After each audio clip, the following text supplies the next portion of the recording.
let's spend some time setting up your home workspace to be as comfortable as possible.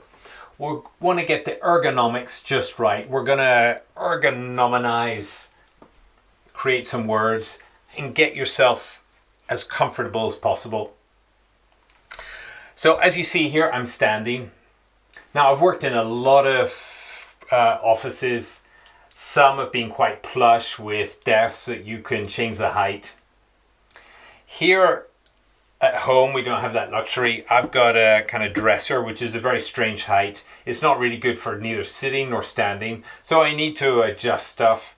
I've got myself a crate, a box, which I've put on top, and then the laptop's on a kickstand, but you could use books if you don't have a kickstand.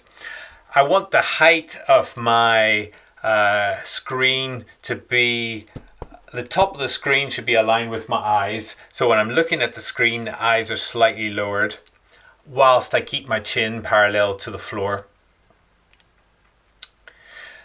The distance of the screen from myself should be about arm's distance. I mean, you never want to be overreaching and overworking the shoulder. The action should come more from the elbow. But why would we want to stand? I guess most of you are used to sitting whilst you work on a computer.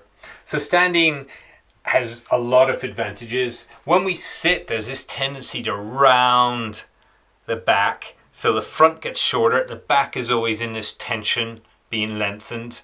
Standing, it's actually easier to keep the chest open, to have the natural curves of the back, to have the head stacked above the hips. It's also easier to move. You can sway side to side, and you just got more freedom than when you're sitting, when the pelvis is fixed. This is all good. You know, movements, you don't want to be holding yourself very still. We naturally move, and we introduce a lot of tension when we try to hold ourselves very still. So we have a lot of space when standing. I also like to use different tools, and we'll cover these in another video, but I've got a hard lacrosse ball here, and I love to just have that below 1 foot, and I roll the sole of my foot over the ball whilst I'm working. So we've covered the screen height, how far it is away from us. Then there's the keyboard. So ideally you want your elbows bent either 90 degrees or the hands a little lower than the elbows. So this is kind of comfortable. Again, I've needed to adjust things. So if I didn't have these blocks, you'll see this is just too low for me. So I brought the desk up higher using these blocks, but you can use books.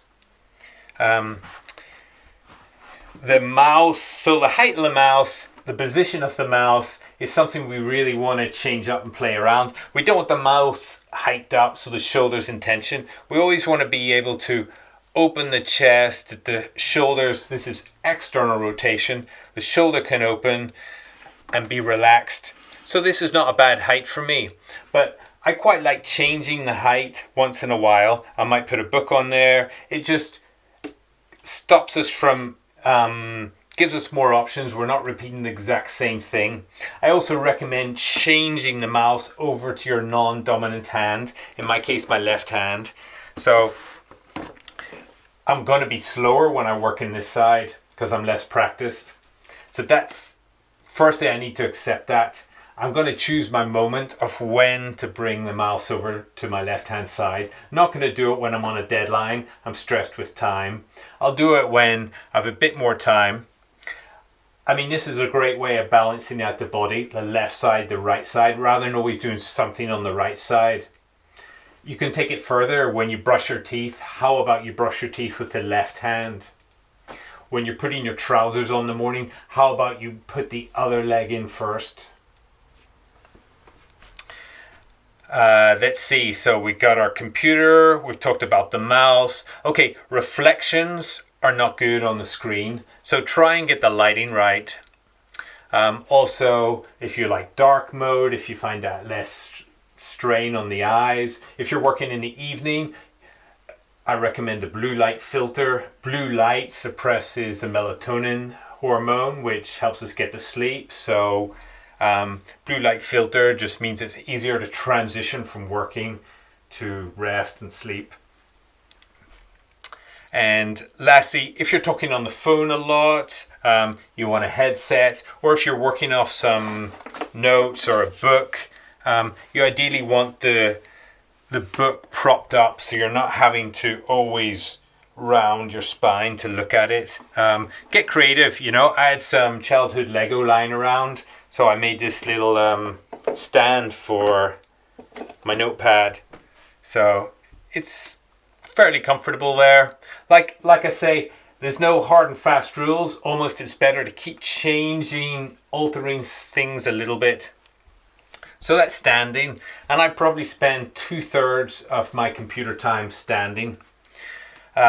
Sitting, right, so I mentioned the height of this table is not ideal. Let's see what it's like. I no longer need to raise up my keyboard.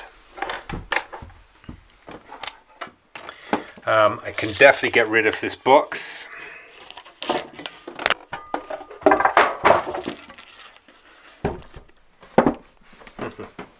Just lost my notepad. So let's see how this looks.